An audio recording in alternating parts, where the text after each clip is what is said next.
金子町のアウトレットベーシックメソッド。金子先生、こんにちは。はい、こんにちは。今日はアルティメットベーシックメソッドの第3回ですね。はい。はい、今日の技は何でしょうか。今日は、前回に引き続きスパイダーガードなんですけれども、はい、スパイダーガードからのシザースイープになります。シザースイープですね。はい。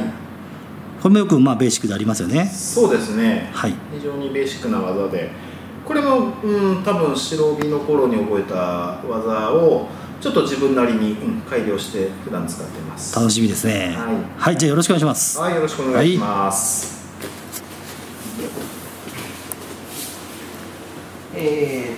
そしたらじゃあちょっと立ってもらって、こういう状態ですね。はい。一度座ってもらっていいですか。ちょっと技の概要から説明してしまいますね、最初に。前回やったのはこういう感じで両方、足の裏をね当てた形だったと思うんですけれども、はい、今回は、片一歩だけ右足だけスパイダーをして左足に関してはもうズボンのグリップを切ってしまって、ここでちょっと一度襟をしながら逆サイドを向いて横に返していくっていう、このような、スタイルの、スイープになるんですけれども、はい、多くの教則、僕もすごくいろんな教則見てきたんですけれども、はい、結構相手が正座ベースの相手に対して、はい、仕掛けるっていうふうに、説明している教則がすごく多いんですけれども、ちょっと前回もちょろっと言ったかもしれないですけど、スパイダーガードに対して正座をする相手っていうのが、まずほとんどいないです。割と自殺っぽいですよね。そうなんですよね。はい、なんで、ちょっと、今回も立ち姿勢の相手に対しての、まず崩し方からちょっとやっていきたいと思います。これは楽しみですね。はい。やることとしましては、まず、左足を、腕から外して蹴りながらそれを引くことでグリップカット、相手のグリップをカットしますね。はい、そしたらしっかりと相手の腰を蹴ってください。こういう状態です。腰を蹴ります。腰を蹴るタイプのスパイダーガードです。で、グリップをカットされた相手っていうのはやっぱりもう一度掴みたいわけですよね。はい、なので再び腕を引いてきてズボンを掴みたいわけですね。確かにそうしたいです、これをさせないためにすごくポイントなんですけれども、この手の甲をきちっと太ももにつけてください。はい、これ非常に重要です。掴んだまましっかりと太ももにつけます。そうすると相手は引きつけてもなかなかね、もう一度ズボンを掴むことが困難になってきます。そうなんですか。そうですね。ちょっと引いてみてください。しっかり蹴りながらこうつけておくと。なんでですかね。これは厳しい。これやっぱりここが引っかかってるからですね。引っかかってるから。引っかかってる。はい、こういう感じで太ももに手の甲が引っかかってる状態なんで摩擦がありますよね。なるほど。ここが緩いとこうやって引っ張っててもぐーっと引かれてしまってズボンを掴まれたりしますよね。はい、なんでしっかりとこういう感じで手の甲をきちっとね太ももにつけてください。なるほど。でこの状態を作ると相手は、立っているのがすごく不安になります。はい、なんでか分かりますか。これはなんで草刈りが来ちゃう。そうですね、草刈りもそうなんですけど一番は三角締めが怖いです。確かにもう一気に、三角締めに入られてしまうんですね。はい、なのでやっぱり相手はちょっと座りたくなってきますね。はい、ちょっとしゃがんでいきましょうかね。こういう状態ですね。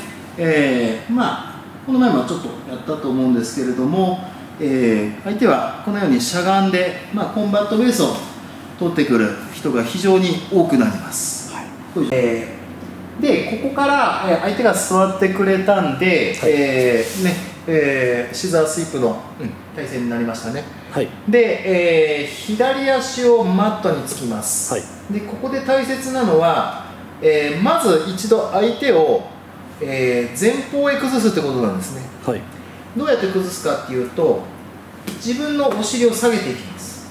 グッと襟をして、そうすると相手は今前に崩れましたね。確かに人によっては、膝をついて耐えてくる人もいます、はい。でもちろん膝をつかない人もいます、でも別にシザースイープをやる上で、膝をついていなければいけない、僕がかけられないということはないんで、まあ、別にある程度、相手が前方に崩れてくれてればそれで構いませんね。もう一度いきますね。でこのエビをするときにしっかりと、前も言ったんですけど、ここですね、はい。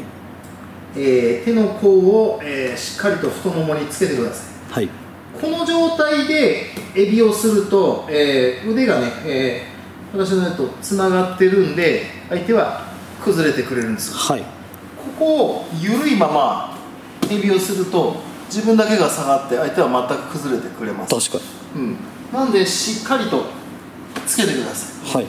はい。太ももにきちっとね、もう手の甲を縫い付けます。この状態でエビをして崩します。はい。崩れたら今度は一気に左を向きます。おお。ね、ここで左足は相手の、足を刈ります、はい。右足は相手の脇をかち上げていきます。これを同時に行っておお、すごい。ね、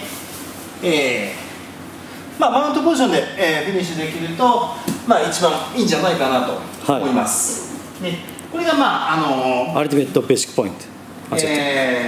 これは普通です。はい、これここまだ普通。はい、はい。ここからちょっとこの最後に相手を返す際にさらにこの煽りを強力にする、ポイントがありますね。ほうほうほう。これがアルティメットベーシックポイントになります。はい。まずエビをするとこまでは一緒です。相手が前に崩れました。で、こちら側から取りましょうか。ちょっとこっち側。正面、これが分かりやすいと思うんですけれども、最初はこうしてはこの位置です。い。は次ですね。よいしょ。次はやや左にずれます。こうです。い。はで戻ります。い。は位置が違うの分かりますか？い。違いますね。相手に対して左に出てます。はそうすると左側から煽るんで相手は非常に、引っ張られる力が強くなるんですい。ね。へえ。こういう状態、僕の体重移動をもろに受けて、はい。左へ崩されやすくなります、ね、あとは多少距離感が合わないんで、はこのふくらはぎで刈りづらい場合は足の裏で足を刈ってあげても構いません、はい。足の裏で刈ってあげてください。おお、すげえ。こちらの方が、先ほどと比べて、非常に煽る力が強くなります。これ、セミナーとかでやる内容じゃないですか。セミナーでも多分やってきたと思います。すごい、これはかなりそうですね。はい。秘密ですよね、これ。そうですね。もう一度ぐらい。はい、お願いします。どっちから取ろうかな。こっちから取ってみよう、今度は。はい。普通のパターンですね。普通のパターン。普通のパターンはこの位置から。はい、普通はそうですね。はい、わかります。これ正面からです。じゃなくて、エビをしたときに相手のことも崩すんですけど、はい。自分がちょっと外側に出ます。結構出るってことですね。こういうことですね。そうするとすっげえ煽られる。強く煽ることができますね。はい。すごいですね、これは。知らなかった。そんな感じでやると非常に効果的に使えるんじゃないかなと。いやー、これ相当面白いっていうか感動しました。はい、今回もどうもありがとうございました。はい、ありがとうございました。はい。